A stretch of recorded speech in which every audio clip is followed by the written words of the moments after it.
சுபத்ரா ஏன் இப்படி பண்ணுறாங்க? விஷால் அவங்க அம்மாவை எதிர்த்து ஜெயிப்பாரா? விஷால் இசையை வீட்டுக்கு கூப்பிட்டு வந்துடுறாரு. அவருக்கு ஸ்ரீஜாவை பற்றின உண்மை ஓரளவுக்கு தெரிஞ்சிச்சா அந்த நம்பிக்கையில் தான் இசையை வீட்டுக்கே கூப்பிட்டு வராரு.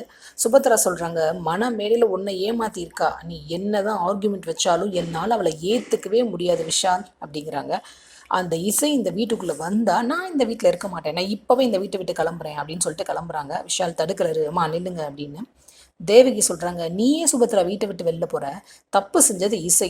டே விஷால், என்னடா இதெல்லாம் அப்படின்னு கேட்குறாங்க.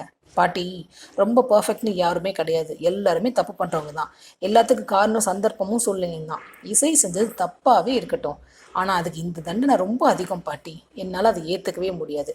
இசையை வீட்டை விட்டு வெளில அனுப்புறது தப்பு. இசை இனிமேல் ஏன் கூட தான் இருப்பா அப்படின்னு சொல்கிறாரு.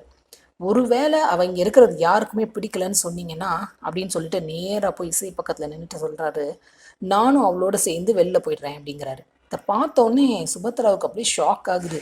தேவகிக்கு ஹார்ட் அட்டாக்கே வந்துடும் போல இருக்கு. பாஸ்கரன் முழிக்கிறாரு. ராகவ் தான் நினைக்கிறாரு, தம்பி உருப்படியாக பேசுகிறான் போல அப்படின்ற மாதிரி பார்க்குறாரு.